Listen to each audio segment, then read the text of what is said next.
ఓం శ్రీకృష్ణ పరబ్రహ్మణే నమః. ఈరోజు భగవద్గీత 2వ అధ్యాయం సాంఖ్యయోగంలో ఈ ఆచార్యుడు 37వ శ్లోకం 38వ శ్లోకం ఈ శ్లోకాల్లో ఉండే అంతరార్థాన్ని ఇతడు మీకు చాలా లోతుగా చెప్పబోతున్నాడు. అందరూ శ్రద్ధగా వినాలి. చూడండి, 37వ శ్లోకంలో శ్రీకృష్ణ పరమాత్ముడు ఏం చెప్తున్నాడంటే, హతోవా ప్రాప్స్యసే స్వర్గం జిత్వా వా భోక్ష్యసే మహీం తస్మాదుత్తిష్ఠ కౌంతేయ యుద్ధాయ కృత నిశ్చయ. చూడండి, ప్రతి ఒక్కరూ జీవితాంతం గుర్తుపెట్టుకోవాల్సిన శ్లోకం ఇది. ఇక్కడ ఏమని చెప్తున్నాడంటే శ్రీకృష్ణుడు, నాయన అర్జున, ఒకవేళ నువ్వు ఈ యుద్ధములో హతోవా అంటే మరణిస్తే స్వర్గం ప్రాప్స్యసి, స్వర్గాన్ని పొందుతావు, లేదా ఈ యుద్ధాన్ని జయిస్తే రాజ్యాన్ని అనుభవిస్తావు. చూడండి, యుద్ధంలో మరణిస్తే స్వర్గాన్ని పొందుతావు, యుద్ధాన్ని జయిస్తే రాజ్యాన్ని పొందుతావు, రాజ్య భోగాలను అనుభవిస్తావు. కాబట్టి ఏ విధంగా చూసుకున్నా నీకు మేలే కలుగుతుంది. ఈ ధర్మయుద్ధాన్ని చేయడం వల్ల ఏ విధంగా చూసినా నీకు మేలే కలుగుతుంది అర్జున. కాబట్టి నువ్వు ఈ యుద్ధం చెయ్యి,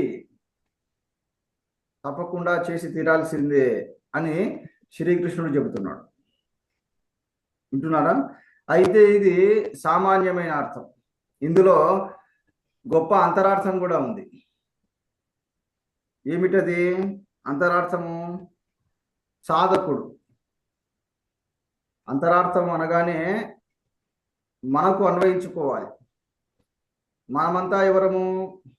సాధకులం లేదా ముముక్షువులం. కాబట్టి మనం ఏం చేస్తున్నాము? ఏ సాధన చేస్తున్నాము? ముఖ్యంగా మనం ఏ యుద్ధం చేస్తున్నాము? అంతర్యుద్ధం చేస్తున్నాం. అంటే మనలోని అరిషడ్ వర్గాలతో యుద్ధం చేస్తున్నాం.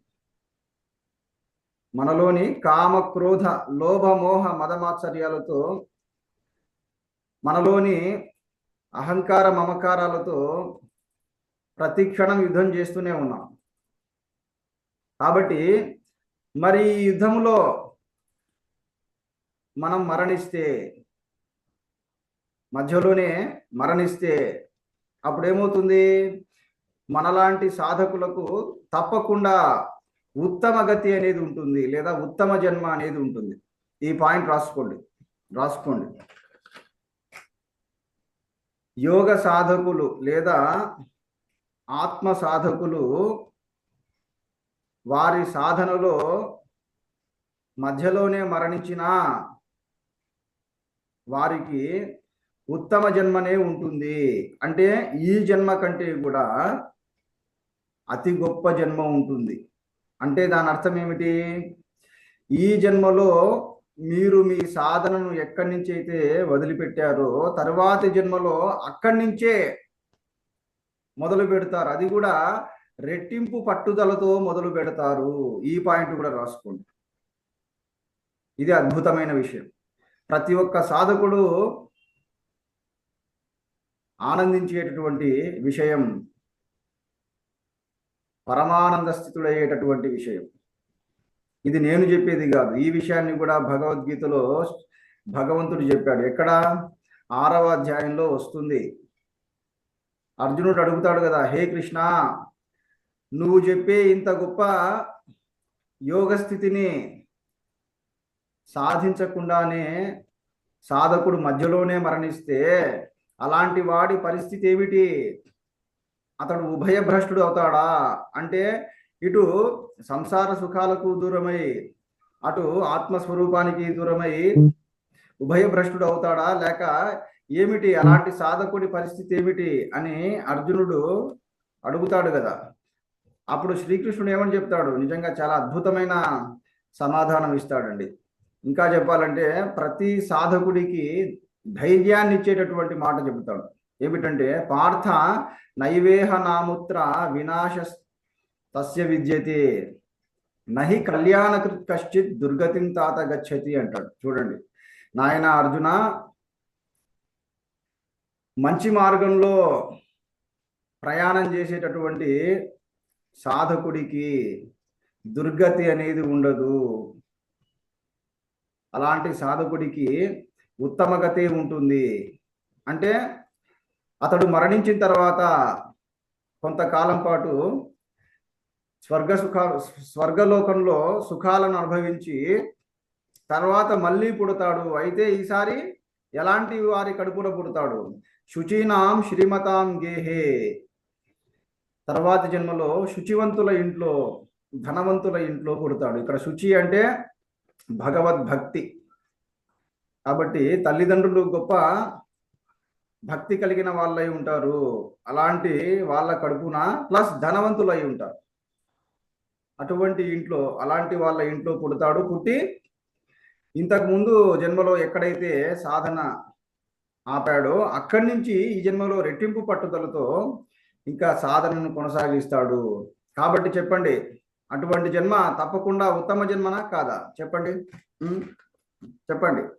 ఉత్తమ జన్మ. చెప్పండి, అలాంటి జన్మ కావాలని ఎంతమంది కోరుకుంటున్నారు మీలో? చెప్పండి, ఎంతమంది కోరుకుంటున్నారు? నేను కోరుకుంటున్నాను గురుగారు. అందరూ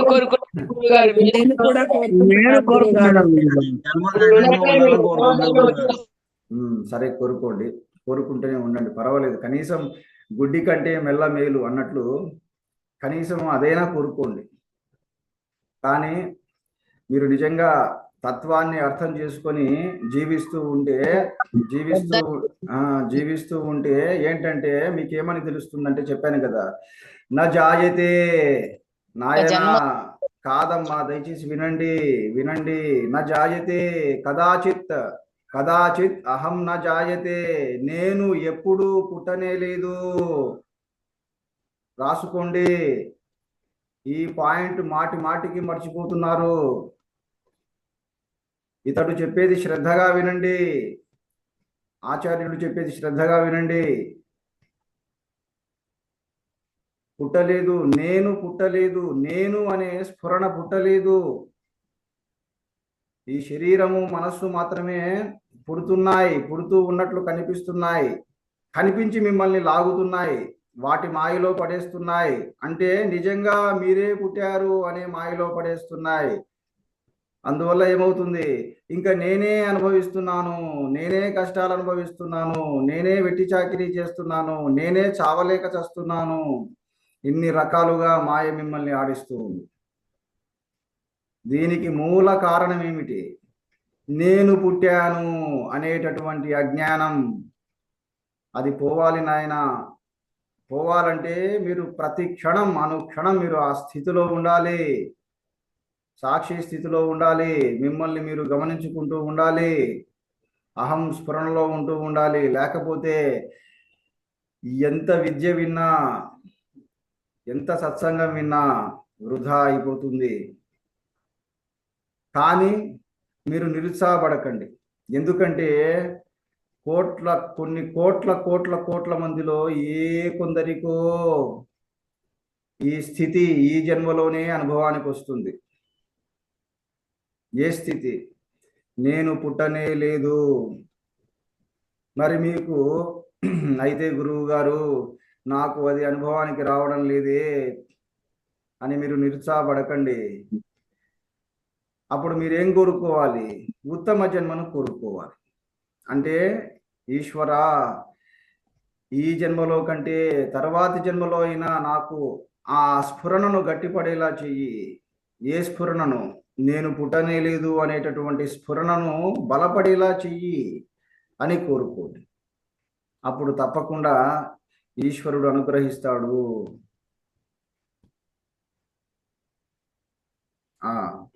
కాబట్టి ఎక్కడున్నాం మనం? హతోవా ప్రాప్స్యసి స్వర్గం. కాబట్టి నాయన, మీరు అంతర్యుద్ధం చేస్తున్నారు. మీలో ఉండే అరిషడ్ వర్గాలతో యుద్ధం చేస్తున్నారు. కాబట్టి మీరు పట్టుదలతో యుద్ధం చేయండి, ఎంతో ఉత్సాహంతో యుద్ధం చేయండి, ఏమాత్రం భయం లేకుండా యుద్ధం చేస్తూ ఉండండి. ఎందుకంటే ఒకవేళ మీరు మధ్యలో మరణించినా, అంతర్యుద్ధంలో మీరు మధ్యలో మరణించినా మీరు ఉత్తమ జన్మనే పొందుతారు. అలా కాదు, ఒకవేళ మీరు మీ అంతర్యుద్ధంలో జయించారనుకోండి, మీ అంతర్యుద్ధంలో మీరు గెలుపొందారనుకోండి, అప్పుడు మీరు ఏ రాజ్యాన్ని చేజిక్కించుకుంటారు? ఆత్మ సామ్రాజ్యం. ఇంకా అది అంటే ఇంకా మీరు మీ ఆత్మస్వరూపాన్ని అనుభవానికి తెచ్చుకుంటారు. అయిపోయింది. ఇంకా అది శాశ్వతమైనది. ఒక్కసారి మీరు మీ ఆత్మను, మీ మూల స్వరూపాన్ని అనుభవానికి తెచ్చుకుంటే ఇంకా అదే ఆఖరు. ఇంకా మీరు శాశ్వతులు అయిపోతారు, అయిపోయే ఉన్నారు. చూడండి, గుర్తుపెట్టుకోండి. కాబట్టి బాహ్య యుద్ధము గెలిస్తే దానివల్ల వచ్చే ఫలితము అల్పమైనది లేదా తాత్కాలికమైనది. బాహ్య యుద్ధం, ఇప్పుడు అర్జునుడు బాహ్య యుద్ధాన్ని గెలిచాడు అనుకోండి, ఏమొస్తుంది? రాజ్యం వస్తుంది, ఒక గొప్ప రాజ్యం వస్తుంది. మరి ఆ రాజ్యం ఎంతకాలం ఉంటుంది? కొంతకాలమే ఉంటుంది, తర్వాత పోతుంది. అంతేకాదు తన శరీరం కూడా పోతుంది, మరణిస్తుంది. మరి ఈ అంతర్యుద్ధంలో గెలుపొందితే మీకు ఆత్మ సామ్రాజ్యమే దక్కుతుంది, అంటే మీ మూల స్వరూపమే దక్కుతుంది. కాబట్టి మీ మూల స్వరూపం ఎలాంటిది? అది శాశ్వతమైనది. గుర్తుపెట్టుకోండి. ఇప్పుడు మీకు కనిపించే మీ రూపం అనేది అది విశేషమైనది. అది అది వస్తూ ఉంటుంది, పోతూ ఉంటుంది. కానీ మీ మూల స్వరూపం ఉందే, అది రాదు, పోదు, అది శాశ్వతంగా ఉంటుంది. కాబట్టి చూడండి, అందుకనే బాహ్య యుద్ధాన్ని కాదు, అంతర్యుద్ధాన్ని గెలవాలి. చెప్పండి, ప్రయత్నం చేస్తున్నారా? అంతర్యుద్ధంలో గెలవడానికి ప్రయత్నం చేస్తున్నారా లేదా? చెప్పండి. చేస్తున్నాం గురుగారు. చేస్తున్నాం గురుగారు. చేస్తున్నామండి. ఎలా చేస్తున్నారు మీరు? ఎప్పుడు ఎరకతో ఉంటూ జాగ్రత్తగా పంచ మిగతా వాళ్ళు చెప్పండి, కొత్త వాళ్ళు చెప్పాలి.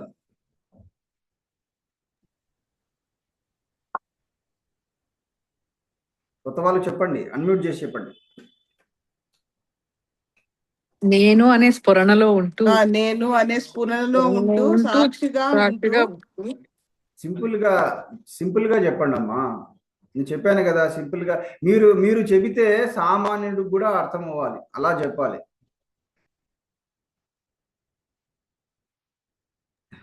నేను పుట్టనే లేదు అని ఎరుకతో మనం అలా కాదమ్మా. ఇప్పుడు అహాన్ని మీలో వదిలి అన్నింటి పట్ల నేను పార్వతిని కాను. నేను ఆల్రెడీ చెప్పానమ్మా, మళ్ళీ చెప్పాల్సి వస్తుంది. ఇప్పుడైనా రాసుకోండి, ఇలాంటి పాయింట్స్ మర్చిపోవద్దు. ఇతడు ఆల్రెడీ మీకు ఎన్నోసార్లు చెప్పాడు. ఇప్పుడు మీలో కోపం వస్తూ ఉంది.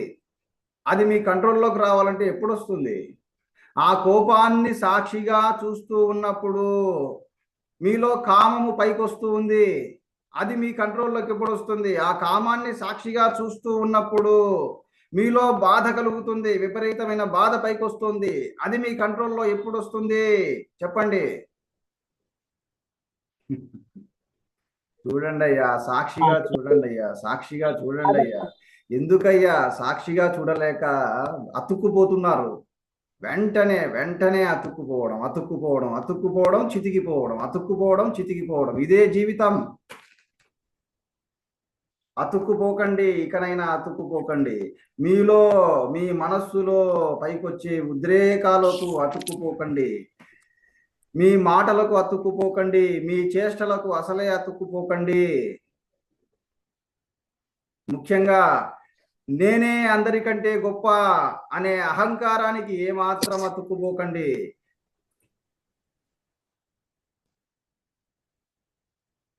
ఇంతకంటే బోధ ఏముంటుందయ్యా? ఇంతకంటే బోధ ఏముంటుంది చెప్పండి. అన్నిటికీ మూల కారణం, అన్ని బాధలకు, ఆ రాగద్వేషాలకు అన్నిటికీ మూల కారణం ఏమిటంటే అహంకారానికి అతుక్కుపోవడం. నేనే అందరికంటే గొప్ప, నా ముందు నువ్వెంత అనేటటువంటి అహంకారానికి అతుక్కుపోవడం. దానికి అతుక్కుపోయారు కాబట్టి వెంటనే మీలో రాగద్వేషాలు పైకి వస్తున్నాయి. ఇంకా ఆ రాగద్వేషాలతో బ్రతుకుతూ ఉన్నారు. చూడండి అయ్యా. అందుకే కాబట్టి అంతర్యుద్ధాన్ని ఎలా గెలుస్తారు? మీలో కలిగే ఉద్రేకాలను, మీలో పైకొచ్చే కామక్రోధాలను ఎలా జయిస్తారు? సాక్షిగా ఉంటుంది. కోపడండి. మీరు పొరపాటుగా, మీరు తప్పుగా అర్థం చేసుకోకండి. గురువు గారు అయితే నేను కోపడను, నేను అస్సలు కోపడను. గురువు గారు మీరు చెప్పారు కదా, ఇంకా నేను కోపం తెచ్చుకోను, కామం తెచ్చుకోను, మదం తెచ్చుకోను. అలా అలా అలా ఉండగలరా? చెప్పండి, అలా ఉండగలరా? ఎంతో మంది ఇలా తప్పుగా అర్థం చేసుకొని రాంగ్ ట్రాక్ లోకి ఉండడానికి ప్రయత్నం చేస్తాం గురుగారు. లేదమ్మా, అది కూడా తప్పు. గుర్తుపెట్టుకోండి. ఇప్పుడు ఈ బోధ వినగానే వెంటనే చాలా మంది ఏమనుకుంటారంటే, ఓహో అయితే మనం ఎప్పుడు కోప్పడకూడదన్నమాట, ఎప్పుడు కామాన్ని తెచ్చుకోకూడదన్నమాట, ఎప్పుడు అహంకారాన్ని తెచ్చుకోకూడదన్నమాట అనుకుంటూ ఉంటారు. అది అది అది అసలు అది చాలా తప్పు. అది రాంగ్ అండర్స్టాండింగ్. మీలో కోపం వస్తే కోప్పడండి, ఆ కోపాన్ని బయటికి తీయండి. అయితే తేడా ఎక్కడొస్తుంది? అజ్ఞానికి జ్ఞానికి చెప్పండి, ఎక్కడొస్తుంది తేడా?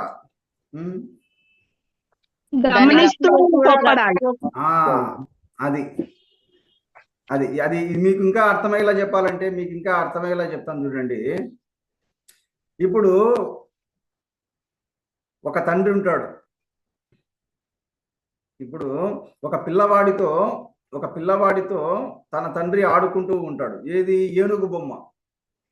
ఏనుగు బొమ్మతో ఆడుకుంటూ ఉంటాడు. ఆ పిల్లవాడికి ఎంత? 3 సంవత్సరాల వయసు. ఆ పిల్లవాడికి ఆ ఏనుగు బొమ్మ ఎలా కనిపిస్తుంటుంది? నిజమైన ఏనుగులాగా కనిపిస్తూ ఉంటుంది. ఓకే, కాబట్టి తండ్రి ఏం చేస్తాడు? తన నాన్న ఏం చేస్తుంటాడు? చెప్పండి, ఏం చేస్తాడు? చెప్పాలి, ఇంకా ఇది కూడా చెప్పాలా నేను? శబ్దం చేస్తూ నడిపిస్తూ మాట్లాడుతుంటాడు. తాను కూడా కాదు, అంటే తండ్రి కూడా యాక్టింగ్ చేస్తాడు.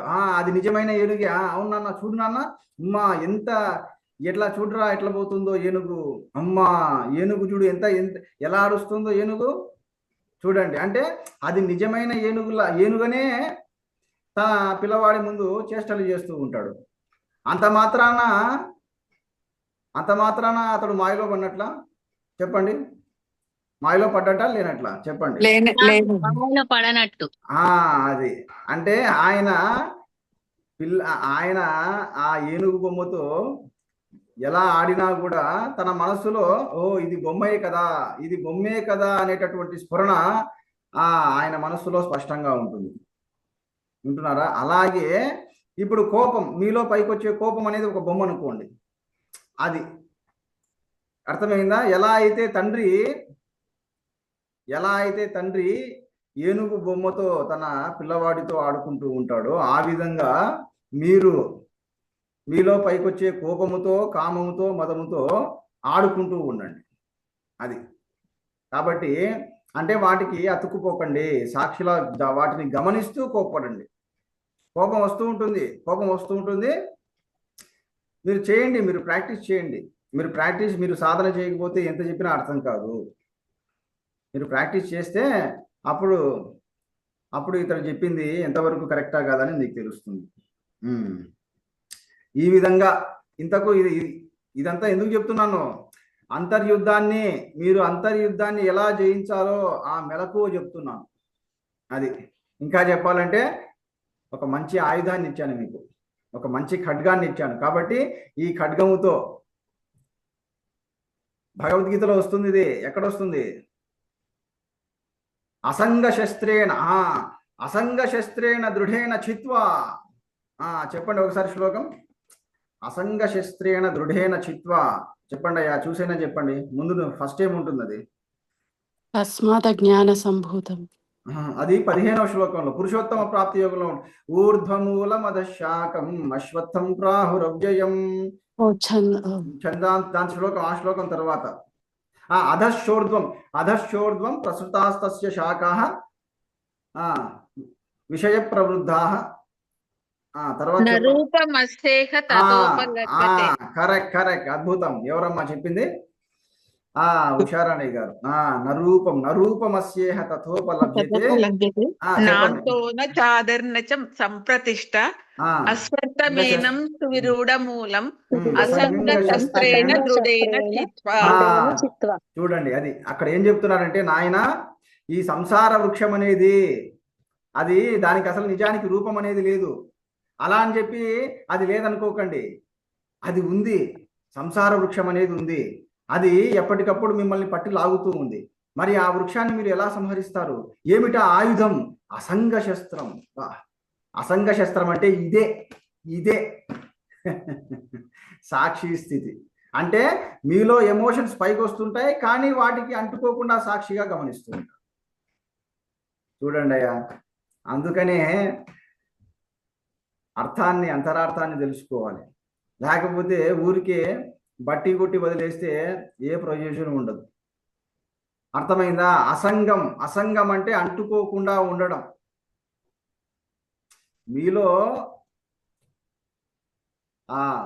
మీలో ఎమోషన్స్ ఉంటాయి కదా, మీలో ఎమోషన్స్ ను పైకి రానివ్వండి, అయితే వాటికి అంటుకోకుండా ఉండండి. సంసారంలో ఉండండి, అయితే అంటనట్లుగా ఉండండి. ఈ పాయింట్ రాసుకోండి. సంసారంలో ఉండాలి, అయితే అంటనట్లుగా ఉండాలి.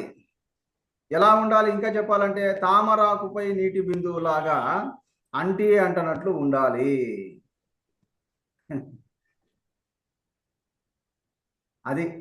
అదే మీ ఆయుధం. ఇక మీదట అదే మీ ఆయుధం. అంతే తప్ప మీ సంసారాన్ని వదిలేసి, అందరినీ వదిలేసి ఎక్కడికో పారిపోకూడదు. అదే అసంగం. మలయాళ స్వామికి మరో పేరేమిటి తెలుసా? అసంగానందగిరి స్వామి. చూడండి, అంటే ఆయన ఆల్రెడీ తత్వాన్ని తెలుసుకున్నాడు. అందుకనేనండి, ఆ మహాత్ముడి ఆశీర్వాద బలం నా మీద ఉంది కాబట్టి నేను ఈ మార్గంలోకి వచ్చాను, లేదా ఇతడు ఈ మార్గంలోకి వచ్చాడు.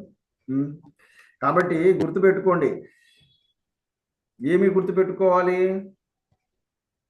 ఏమని గుర్తుపెట్టుకోవాలి? సంసారంలో ఉండాలా, ఉండకూడదా? ఉండాలి. ఉండాలి. తామరాకు మీద నీటి బొట్టులాగా అంటనట్టుగా ఉండాలి. అంటే ఎలా? ఉదాహరణ చెప్పండి. అది కాదమ్మా, ఉదాహరణ చెప్పండి అమ్మా అంటే మళ్ళీ తామరాకు చూపిస్తారు. ఇక్కడ మీరు మీకు అన్వయించి చెప్పండి. కోపం వస్తే దాన్ని ప్రదర్శించాలి, కానీ దీర్ఘంగా దాన్ని పట్టుకొని వెళ్ళాడకూడదు. అంటే మీరు మీలోని ఎమోషన్స్ ను సాక్షిగా గమనిస్తూ ప్రవర్తించండి. తర్వాత ఇంకొకటి చెప్పాను, అద్భుతమైనది. ఇంకొక ఆయుధాన్ని కూడా ఇచ్చాను మీకు. ఏమిటి ఆయుధము? అవన్నీ మర్చిపోకూడదు. ఏది చేస్తున్నా సాక్షిగా గమనిస్తూ, అది చెప్పానమ్మా ఇందాక, ఆల్రెడీ చెప్పాను. అది ఒక ఆయుధము. సాక్షిగా గమనిస్తూ, మీరు ఏది చేస్తున్నా సాక్షిగా గమనిస్తూ మీరు ఏది చేస్తున్నా మీరు సాక్షి స్థితిలో ఉంటూ వాటికి అంటుకోకుండా ఉండడం అనేది, వాటిని అంటుకోకుండా అంటనట్టుగా అది ఒక ఆయుధము. ఇంకొక ఆయుధం ఇచ్చాను. ఏమిటది? కారణాన్ని గమనిస్తూ ఉండడం. రాసుకోండి, మర్చిపోవద్దు. కార్యము కారణము రెండు ఉంటాయి. మీ దృష్టి కార్యం మీద కాకుండా కారణం మీద పెడుతూ ఉండాలి. ఇది రెండో ఆయుధం. ఇప్పుడు ఈ క్లాస్ అయిపోతుందండి. వెంటనే మీ వారో లేకపోతే మీ పిల్లలో వస్తారు. ఉదాహరణకి ఈ క్లాస్ అవగానే మీ వారో లేకపోతే మీ భార్యో వస్తుంది. ఉన్నట్టుండి మీపై కేకలు వేస్తూ ఉంటుంది అన్నమాట, గట్టిగా అరుస్తూ ఉంటుంది. అప్పుడు ఏం చేస్తారు? మీరు చెప్పండి, ఏం చేస్తారు? ఎందుకు అలా అడుగుతున్నారు? కారణాన్ని కారణాన్ని కనుక్కోవాలి. కారణం మీద దృష్టి పెట్టండి. అంటే వాళ్ళ అరుపుల మీద కాదు, వాళ్ళ అరుపుల మీద దృష్టి పెట్టకూడదు. అరే రే అంటే లోపల అనుకోండి, ఈయన ఉన్నట్లుండి కేకలేస్తున్నాడంటే కారణం ఏమై ఉండదు, కారణం ఏదో ఉంటుంది అని మీ మనసులో అనుకోవాలి. మనసులో అనుకో, గుర్తుపెట్టుకోండి. అనుకొని అప్పుడేమవుతుంది, అప్పుడు మీలో కోపం అనేది పైకి రాదు వెంటనే, వింటున్నారా? అప్పుడు మీరు కొద్దిసేపు ఆగి అడుగుతారు, అవునండి ఏమైందండి, ఎందుకు ఇలా మీరు కేకలేస్తున్నారు అని అడగగలరు. చూడండి, అలా కాకుండా ఆ కేకలనే గమనిస్తున్నారు అనుకోండి, ఆ కేకల మీదే దృష్టి పెడితే మీరు కూడా కేకలేస్తారు. అది కాబట్టి ఈ 2 ఆయుధాలను వదులుకోకండి. ఈ 2 ఆయుధాలను మీ దగ్గర పెట్టుకోండి. ఎందుకంటే ఈ ఆయుధాలతోనే మీరు యుద్ధం చేయాలి. ఈ ఆయుధాలను పోగొట్టుకున్నారో అంటే ఈ 2 విషయాలను మర్చిపోయారో అయిపోయింది. ఇంకా మీరు అంతర్యుద్ధంలో దారుణంగా ఓడిపోతారు. ఓడిపోవడం కాదు, చితికిపోతారు. చెప్పండి, ఆయుధాలను దగ్గర పెట్టుకున్నారా లేదా? పెట్టుకున్నాం గురుగారు. పెట్టుకుంటే సరిపోదు, ఎప్పటికప్పుడు పదును చేసుకుంటూ ఉండాలి, గమనిస్తూ సాక్షిగా ఉండాలి. కాదమ్మా, ఎప్పటికప్పుడు సాన పెట్టుకుంటూ ఉండాలి. అది అవును అవును గురుగారు. చెప్పండి, సాన పెట్టుకుంటారా లేదా? సాధన చేస్తూ ఉండాలి ఈ విషయము. కాబట్టి మీ దగ్గర ఉండే ఆయుధాలను సాన పెట్టండి, బాగా సాన పెట్టుకోండి. మరి ఎట్లా పెట్టుకుంటారు సాన? ఈ క్లాసులను వినండి, ఈ సత్సంగం వింటూ ఉంటే మీ మనస్సు బుద్ధి బాగా సాన పెట్టబడతాయి. కొన్ని రోజుల క్రితము మా వీధిలో ఒకతను వచ్చాడులేండి, సాన పెడతాం కత్తెర్లు సాన పెడతాం అనగానే ఒకసారి ఇతడు గమనించాడు అనమాట. అవును కదా, సాన పెడతాం అంటున్నాడే, మరి ఇతడెవరు అయి ఉంటారు అనుకొని, ఇతడు కూడా సాన పెట్టేవాడే కదా. ఇతడు ఎవరికి ఇతడు మనసులను సాన పెడుతున్నాడు. చూడండి, ఇతడు తన మనసును సాన పెట్టుకుంటూ 10 మంది మనసులను సాన పెడుతున్నాడు. కాబట్టి ఇతడు కూడా సాన పెట్టేవాడా కాదా? చెప్పండి. కాబట్టి బాగా సానదీరాలి. సానదీరిన మా గురువు గారు మహాత్ములు ఉండేవారు, వేదాంతం లక్ష్మణాచార్యులని సానదీరిన జీవమణి అని రాశారు పుస్తకం. అద్భుతం అసలు ఇది. అది చదివితే తప్పకుండా ప్రతి ఒక్కరూ సానబెట్టబడతారు. అయితే అంతా కూడా గ్రాంధిక భాషలేండి, అది పూర్వకాలం తెలుగు కాబట్టి ఒకవేళ ఎప్పుడైనా సందర్భం వస్తే తప్పకుండా అది నేను చెప్తాను. అందులోని అద్భుతమైన ఆ జ్ఞానాన్ని నేను మీకు బోధిస్తాను సందర్భం వచ్చినప్పుడు. సరే, ఇక ఎక్కడున్నాం మనం? 38వ శ్లోకం చూడండి. 38వ శ్లోకం